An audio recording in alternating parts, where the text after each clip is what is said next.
이 시간에 하나님의 말씀 보겠습니다. 창세기 46장 1절에서 6절 그리고 26절, 27절 이렇게 읽도록 하겠습니다.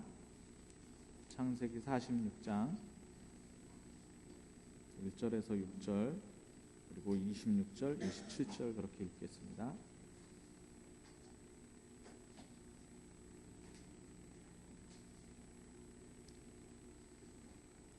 이스라엘이 모든 소유를 이끌고 떠나 브엘세바에 이르러 그의 아버지 이삭의 하나님께 희생 제사를 드리니 그 밤에 하나님이 이상 중에 이스라엘에게 나타나 이르시되 야곱아 야곱아 하시는지라.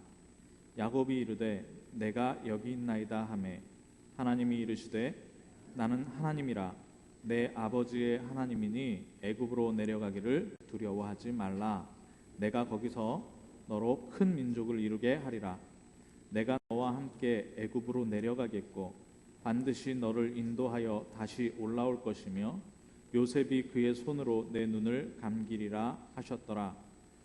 야곱이 브엘세바에서 떠날새 이스라엘의 아들들이 바로가 그를 태우려고 보낸 수레에 자기들의 아버지 야곱과 자기들의 처자들을 태우고 그들의 가축과 가나안 땅에서 얻은 재물을 이끌었으며 야곱과 그의 자손들이 다 함께 애굽으로 갔더라. 26절입니다. 야곱과 함께 애굽에 들어간 자는 야곱의 며느리들 외에 66명이니 이는 다 야곱의 몸에서 태어난 자이며 애굽에서 요셉이 낳은 아들은 2명이니 야곱의 집사람으로 애굽에 이른 자가 모두 70명이었더라. 아멘. 오늘 이렇게 반가운 얼굴들도 많이 보이고요. 새로 나오신 분들도 있고 군대에서 휴가 나온 우리 렘넌트도 있습니다. 감사합니다. 우리 옆에 분들 보고 한번 인사하겠습니다. 잘 오셨습니다. 잘 오셨습니다. 이 세상에는 우리가 이해할 수 있는 일들도 많이 있지만 이해할 수 없는 일들도 많이 있습니다. 제가 어떤 분이 참 힘들게 자신의 아이를 키우다가 산후 우울증으로 자살했다는 얘기를 좀 들었어요. 그런데 저는 참 이해할 수 없는 게 아이를 좋아하고 아이를 키우는데 너무 기쁘고 즐겁고 그랬는데 둘째 아이를 낳고 나서 너무 힘들어가지고 한동안 인터넷에 그분이 육아하는 글들을 올리는데 그 글들이 안 보이더랍니다. 그래서 이렇게 그런 채로 한 3개월, 지금 1월 달부터 글을 안 올렸는데 한 3개월 지나서 어떤 분이, 그분을 아는 분이 이렇게 포스팅을 했는데 그들 인터넷에 올렸는데 그분이 자살을 했다고, 둘째 아이를 낳고 자살을 했다고 그러더라고요. 이해가 됩니까? 아이를 좋아해서 아이를 임신하고 10달 동안 아이를 축복하고 그런데 이 아이를 낳았단 말입니다. 둘째 아이를. 그런데 너무 힘들다고 자살을 했다. 도저히 이해할 수 없는 일들이에요. 또 하나 지금 바누아투라는 나라가 있습니다. 뉴질랜드 옆에 바누아투라는 섬나라가 있는데 그 섬나라에 태풍이 와가지고 500여 명이 죽고 우리 또 같이 복음운동하는 그 바누아투 교회, 현지 교회에 굉장히 큰 어려움을 당하고 그 장로님의 사업장, 현지인입니다. 바누아투인. 그 사업장에 굉장히 큰 어려움이 당했다고 합니다. 그런데 또 태풍 하나가 또 오고 있답니다. 그 섬나라에. 왜 그럴까요? 그런 이해 안 되는 일들이 우리에게 가득 차 있는데 이거를 세상의 논리로는 풀 수가 없습니다. 개인에게 축복이 계속 들어오면 좋은데 어렸을 때부터 잘하면 잘할수록, 지난주에도 말씀드렸지만 잘하면 잘할수록 더 어려워져요. 예. 초등학교 졸업하고 중학교 가면 더 어려워지고요. 중학교 가고 고등학교 가면 쉬워질 줄 알았는데 고3 되면 아주 고3 지옥이잖아요. 고3 마치면 대학교 가면 더 쉬워질 줄 알았는데 이제는 완전히 다른 세상이 됩니다. 예. 청소년 때는 아이 취급하다가 대학생 되면 어른 취급할 뿐만 아니라 이제는 자기의 인생을 자기가 책임져야 되는, 그래서 더 어려워지죠. 그런데 남자 대학생들을 졸업하고 아니면은 대학 다니는 중에 군대 갑니다. 군대 가면 나라에서 옷도 주고 재워주고 먹여주고 하는데 군대가 또 대학보다 더 힘들다네요. 예. 그렇게 졸업하고 사회에 들어가려면 요즘에 세상이 얼마나 힘듭니까? 예. 그래가지고 막 포기하는 인생들도 나오고요. 예. 대인관계 포기하고, 예. 결혼도 포기하고, 연애도 포기하고, 주택 구입도 포기하고 다 포기한답니다. 이해가 됩니까? 저는 이해가 안 됩니다. 우리 어르신들 여기 앉아 계시지만 옛날 얘기, 저도 젊은 세대니까요. 예. 옛날 이야기 들어보면 옛날에는 땅을 파서 심어도 행복하게 살았답니다. 가난하게 방 한 칸짜리 집에서 자녀들 4-5명씩 이렇게 낳고 행복하게 살았답니다. 그런데 지금은 어떤 세상입니까? 부모님들이 대학 교육까지 다 시키고 유학 보내놓고 해도 행복하지 않아요. 수도권에는 이렇게 언덕바지에 그 작은 집들이 있습니다. 작은 집들이 있는데 그 작은 집들에 이렇게 가보면 누가 사냐면 할머니, 그 할아버지가 홀로, 실버 세대인데 홀로 이렇게 살면서 주로 그분들이 하시는 일이 뭐냐? 우리나라에 종이 쓰레기가 그렇게 많은지 저는 그때 보고 알았는데요. 손수레 끌고 종이 이렇게 모으고 그 다음에 좀 이렇게 철같이 돈 되는 거 이렇게 모아서 그거를 고물상에다 가져다주고 팔면서 생활을 하는데, 제가 전도하면서 그 할머니들을 만나보니까 이 할머니들 중에 물론 자녀분들이 없어서 그렇게 하시는 분들도 계시는데 세상에 의사 자녀를 두고 그리고 교수가 되려고 유학을 보내놨는데 자기가 미국에 살면서 부모님한테 용돈을 한 푼도 안 주는 그런 자식도 있고, 그래서 자기의 용돈벌이 하면서 그 자기 생활비 하면서 그렇게 사시는 혼자 노인 되신 분들이 굉장히 많이 있더라고요. 이해됩니까? 저는 이해가 안 됩니다. 그런데 이것을 이해하려면 성경을 알아야 됩니다. 성경에 뭐라고 얘기하냐면 요한계시록 12장에 보면 누가 나오냐? 옛뱀, 마귀라고도 하고 사단이라고도 하는 존재가 있답니다.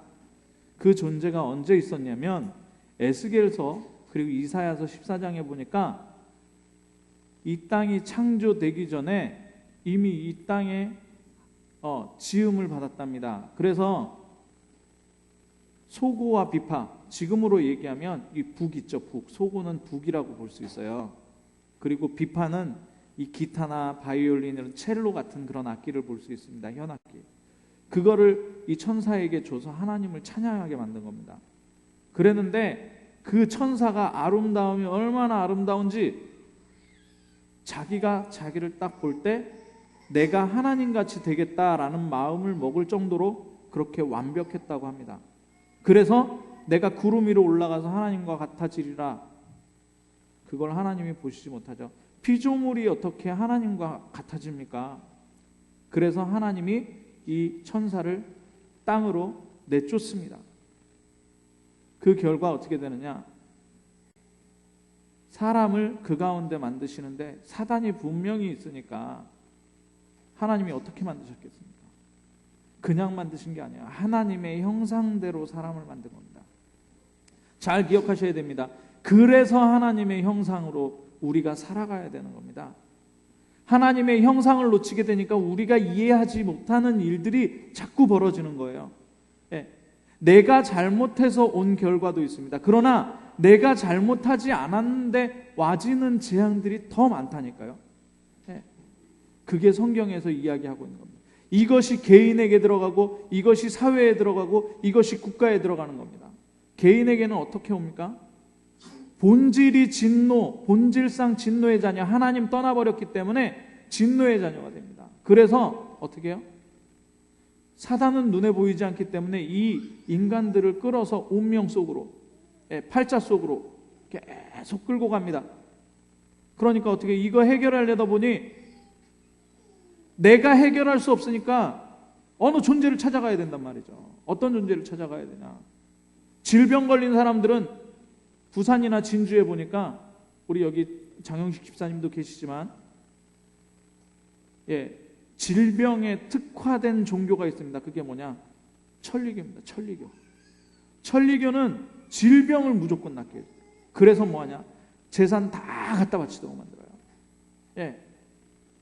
그런데 또 우리나라에 굉장히 고급스러운 종교가 있습니다. 도를 얘기하죠. 뭐냐? 욕심이 있기 때문에 인간이 망하는 거다. 그 욕심을 버리면 된다.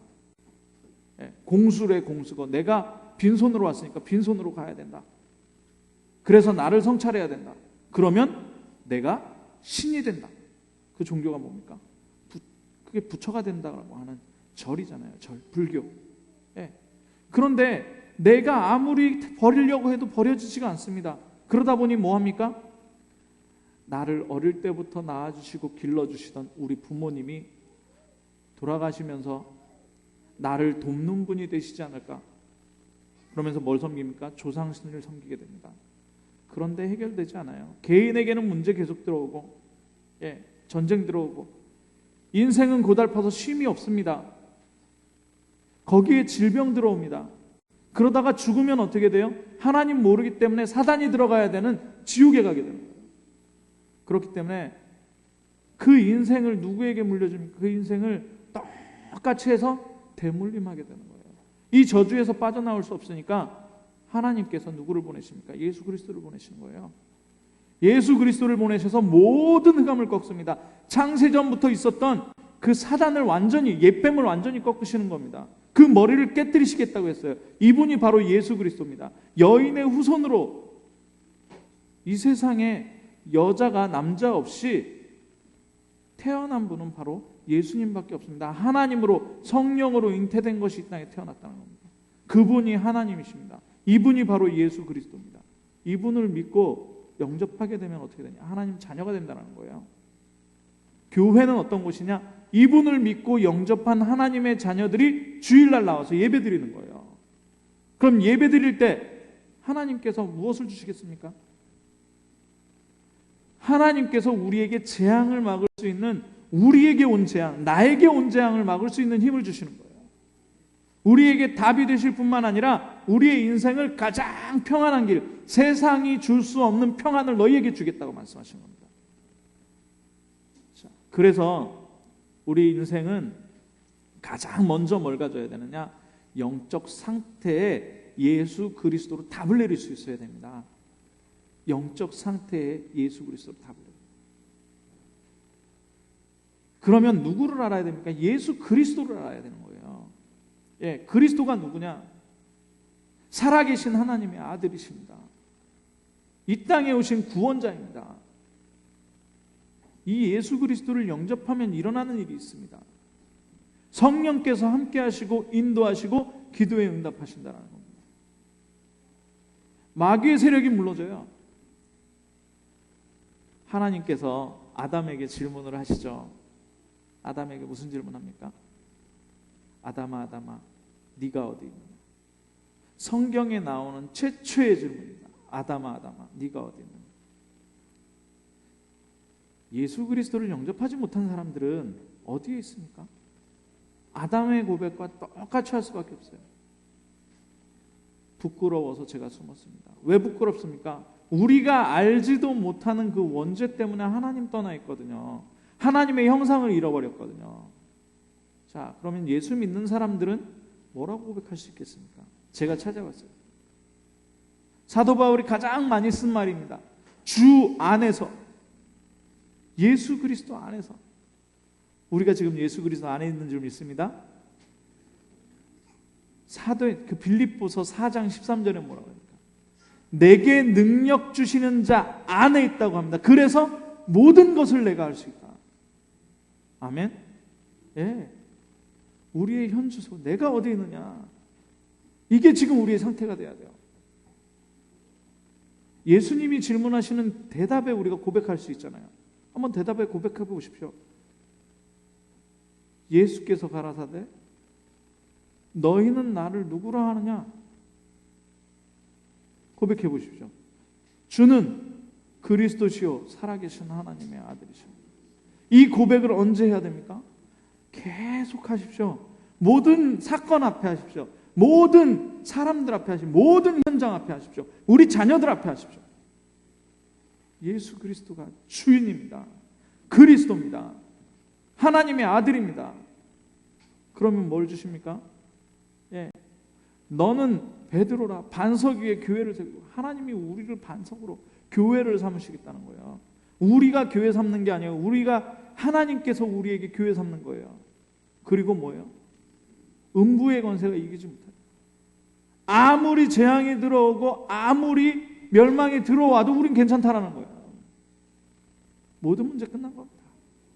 그리고 가장 중요한 것을 주십니다. 뭡니까? 열쇠입니다. 예.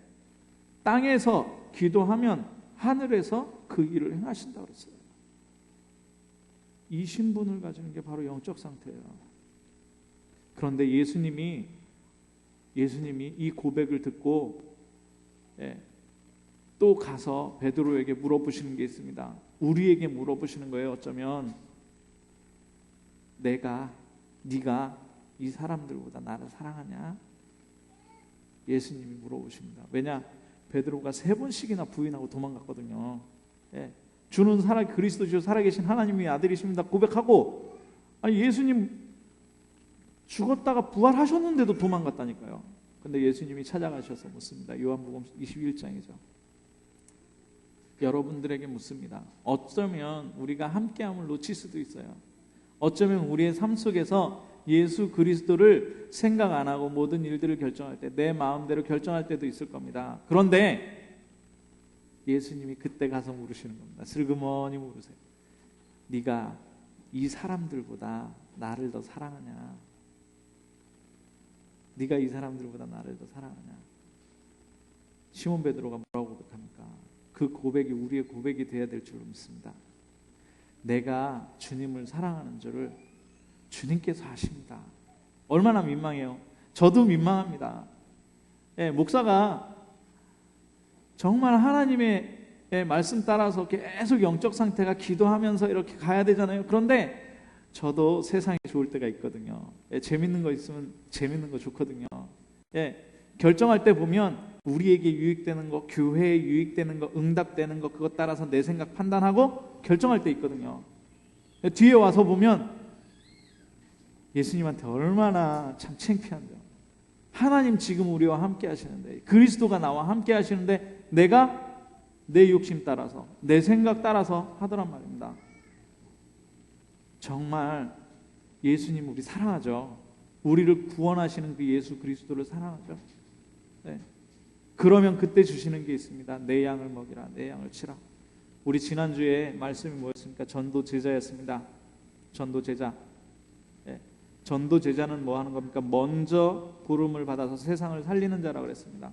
우리 렘넌트들보다 먼저 부름을 받아서 렘넌트들을 살리는 우리의 축복이 있어야 되겠습니다. 오늘 우리 렘넌트들에게 메시지가 뭐였냐면 열왕기하 6장이었어요. 열왕기하 6장에 영적 상태, 하나님과 함께하는 영적 상태, 하나님의 인도받는 영적 상태, 예수 그리스도를 고백하는 영적 상태, 예수 그리스도를 사랑하는 이 영적 상태 가진 엘리사가 어디 있었냐? 도단성에 있었어요. 그러니까 어떻게 됩니까? 그 도단성을 완전히 죽이려고 군대가 포위를 해도 까딱 안 합니다. 그 옆에 사환이 있었죠. 그 옆에 사환이 큰일 났습니다. 엘리사 선생이 큰일 났습니다. 아람 군대가 와가지고 이 성 진주 산성 있잖아요. 그 성을 다 둘러쌌답니다. 큰일 났습니다. 그래서 엘리사가 하나님 앞에 기도합니다. 하나님, 이 사환의 눈을, 이 청년의 눈을 열어주세요.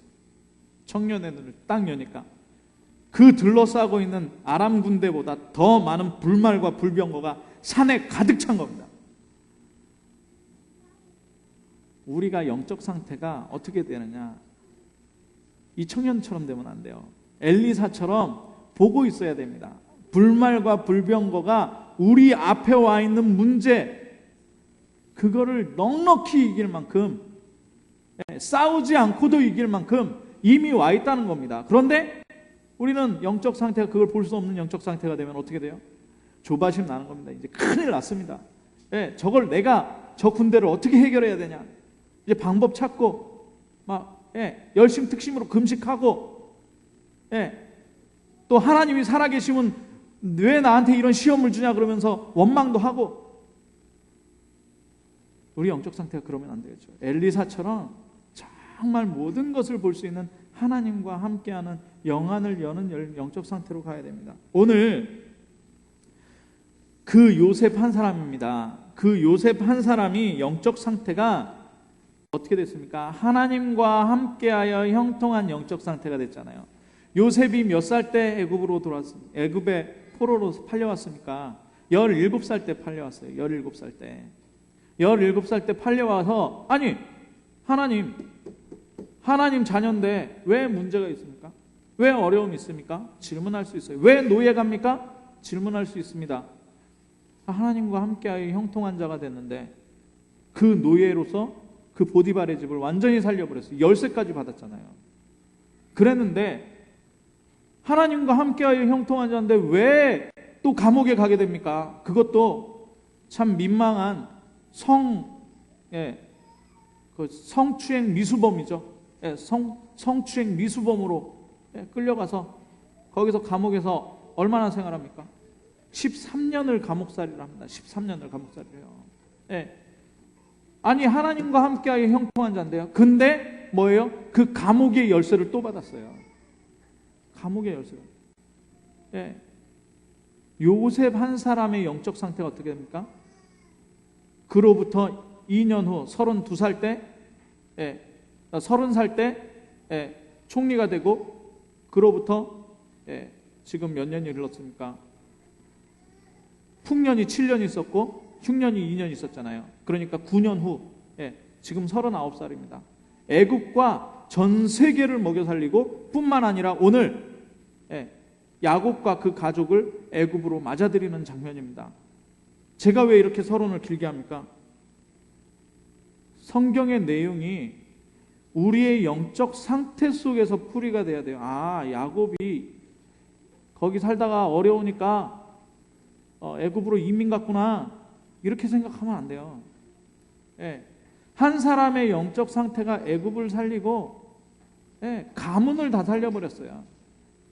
자, 그러면 첫 번째로 봐야 되는 게 뭐냐?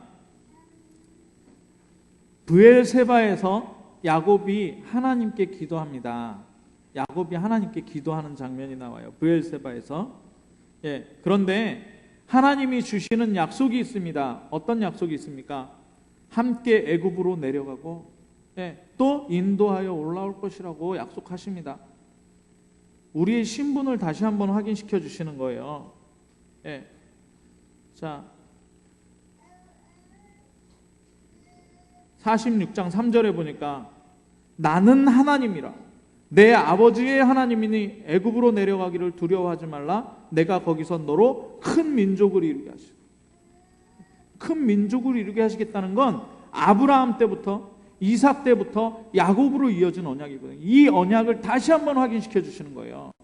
야곱의 상태가 어떤 상태였습니까? 안 보이는 상태예요. 안 보이는 상태.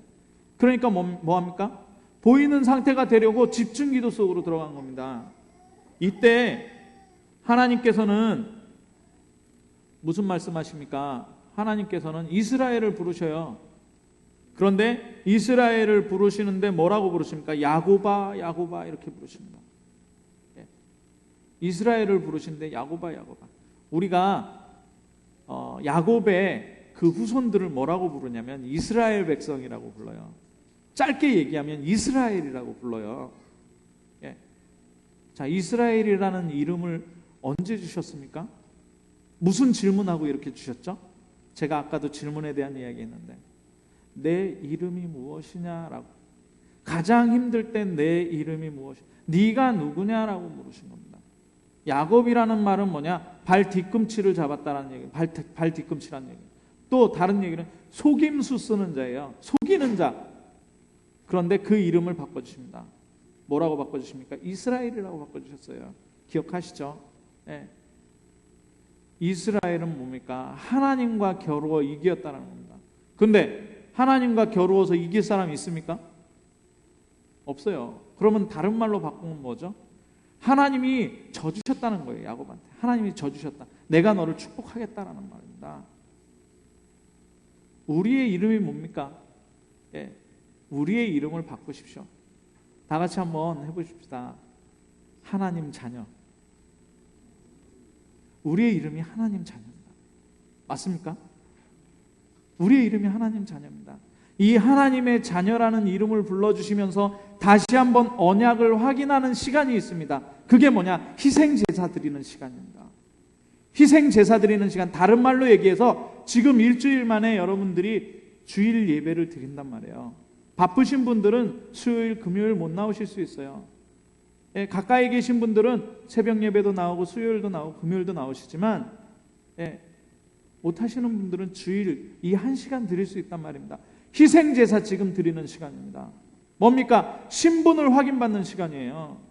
함께 하시고 인도하는 그 하나님을 확인하는 시간입니다. 여러분들에게 뭐라고 하십니까? 큰 민족을 이루겠다고 하십니다. 어떻게 해요? 큰 민족은 어떻게 이루나요? 그건 전도제자의 축복이에요. 예. 그럼 아이 못 낳는 사람은 그러면 축복이 없게요? 그렇지 않습니다. 나를 통해서 복음이 전달되면 그 사람은 영적으로 나의 자녀나 마찬가지예요. 그렇게 되면 나를 통해서 복음이 계속 확산되는 이 전도 제자의 축복이 바로 큰 민족을 이루게 되는 축복입니다.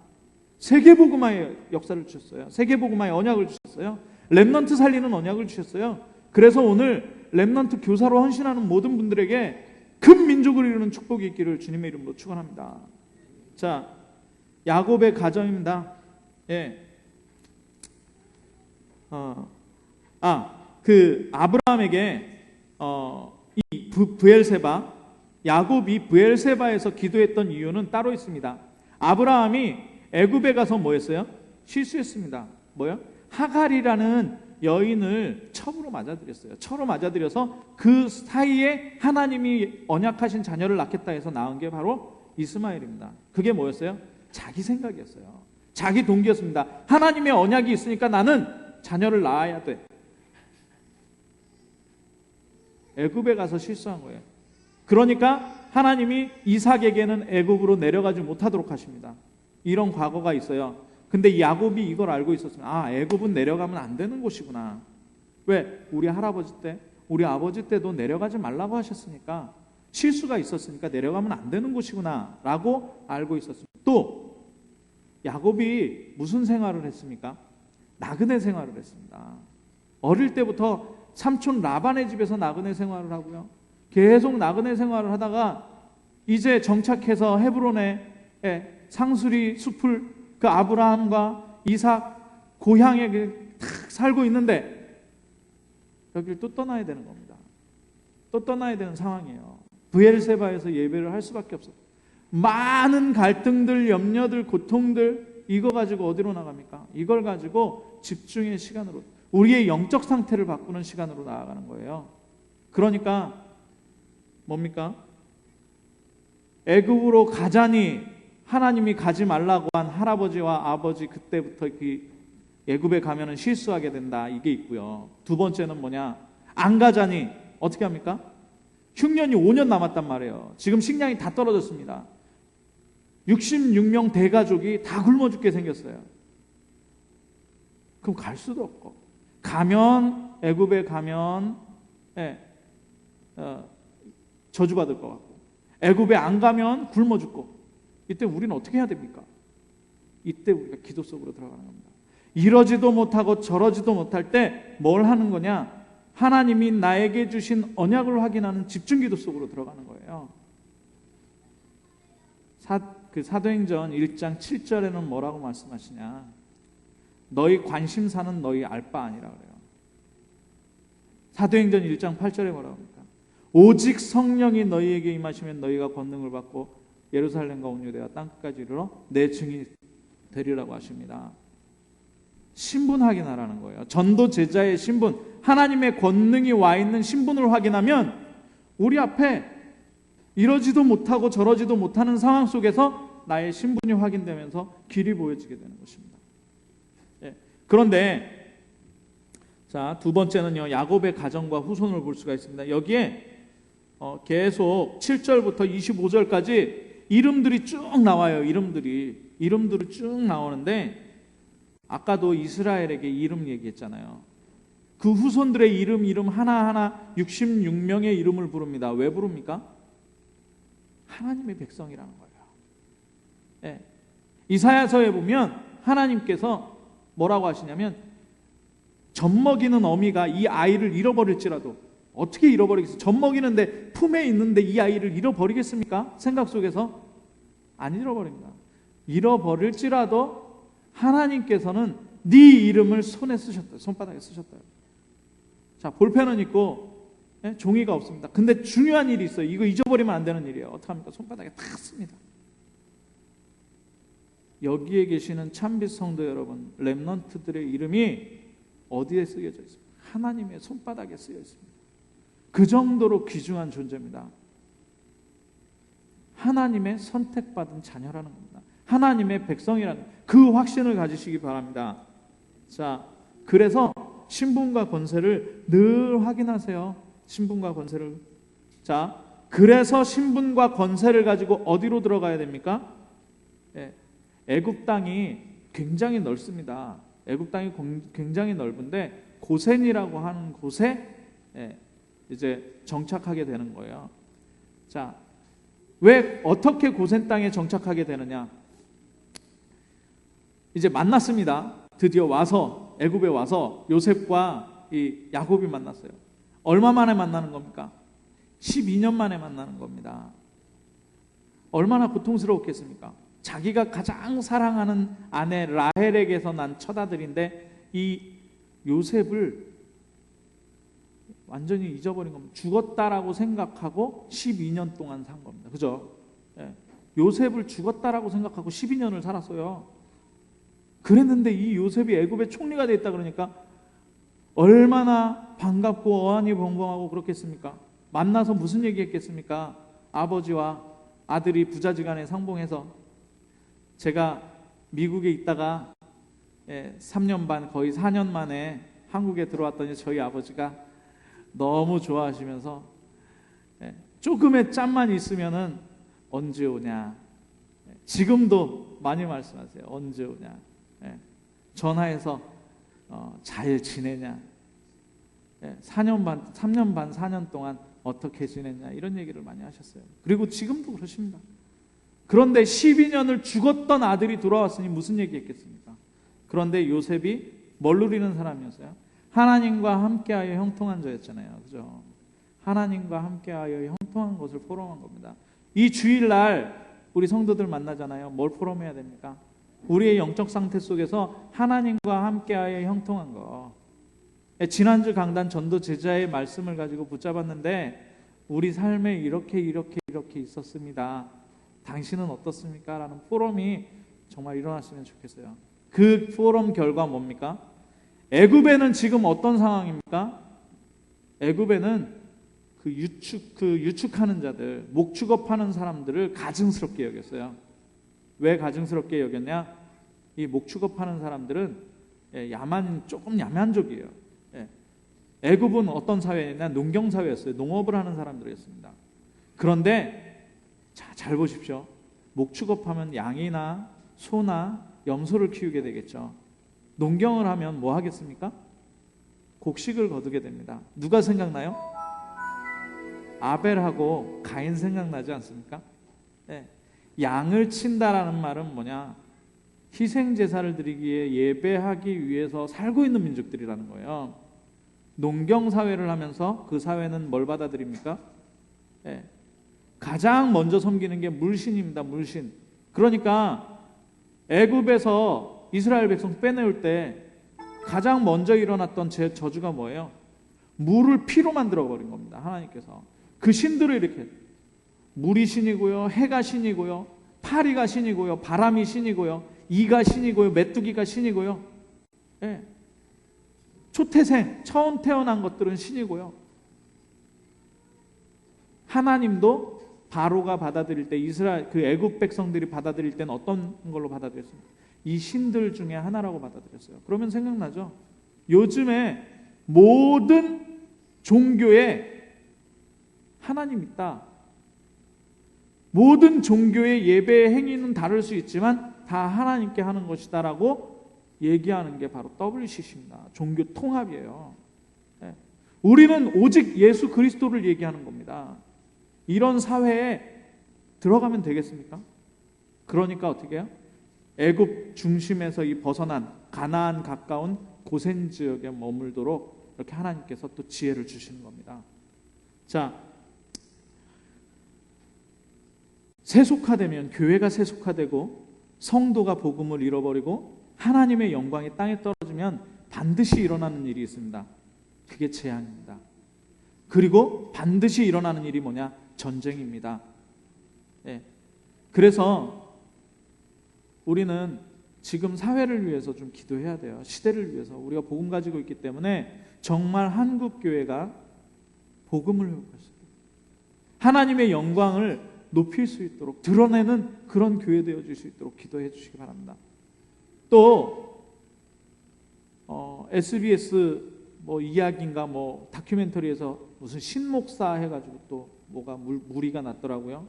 기도원에서 뭐 돈을 받고 사람들 치료한 것도 아닌데 치료한 것처럼 해가지고 막 돈을 긁어 모았다, 이런 얘기가 나옵니다. 그뿐만 아니라 대형교회 지으면서 막 그 법원에서 그 대형교회에 압류가 들어가는데 그 압류를 막고 막 이러는 일들이, 지금 이 땅에는 기독교가 필요 없다, 예. 교회는 사라져야 된다라고 여론몰이 하는 시대입니다. 그러다 보면 어떻게 되겠습니까? 우리나라는 너무너무 위험한 거예요. 지금 하나님이 매로 쓸 수 있는 저 북쪽에 저 사람들이 있습니다. 우리가 복음을 회복해요. 근데 그것을 회복할 수 있는 게 뭐냐? 정말 책임감 가져야 됩니다. 나 한 사람의 영적 상태라는 겁니다. 나 한 사람의 영적 상태가 엘리사와 같다면 전쟁이 나질 않아요. 예. 싸우지 않고 이기는 전쟁할 수 있다니까요. 나 한 사람의 영적 상태가 요셉과 같다면 국가와 나라와 그리고 가문을 살리는 일들이 일어나게 됩니다. 자, 그래서 결론입니다. 나 한 사람의 영적 상태가 함께 그리고 하나님의 인도받는 인도가 되어지고 있느냐 확인해 봐야 됩니다. 그렇게 되면 우리가 모든 현장에 답을 줄 수 있어요. 나에게 답을 주고 모든 모임마다 나에게 일어난 일들을 간증할 수 있잖아요. 교회에 오면 뭡니까? 하나님의 말씀을 통해서 이 생명들이 흘러나가는 거잖아요. 그럼 교회에 오면 계속 감사가 나오는 겁니다. 그래서 영적 상태가 나를 살리고 교회를 살리고 가정도 살리고 우리의 산업과 경제도 살리고 후대를 살리고 세계를 살립니다. 이런 전도제자의 축복이 우리 모든 참빛 성도들과 렘넌트들의 있기를 주님의 이름으로 축원합니다. 기도하겠습니다. 사랑의 하나님, 감사합니다. 창세기 46장 말씀을 통해서 전도제자 한 사람의 영적 상태가 모두를 살린 것을 우리가 하나님의 언약으로 붙잡습니다. 우리 참빛 중직자들 한 사람 한 사람, 성도님들 한 사람 한 사람, 새가족들 한 사람 한 사람, 그리고 우리 렘넌트들 한 사람 한 사람의 영적 상태가 살아나서 시대의 재앙을 막을 수 있도록 주님 역사하여 주옵소서. 가까이에 있는 모든 만남 속에 재앙을 막도록 주님 역사하여 주옵소서. 국가의 재앙을 막는 한 사람 되어줄 수 있도록 주님께서 역사하여 주옵소서. 그리스도 되신 예수님의 이름으로 기도합나이다. 아멘. 찬송가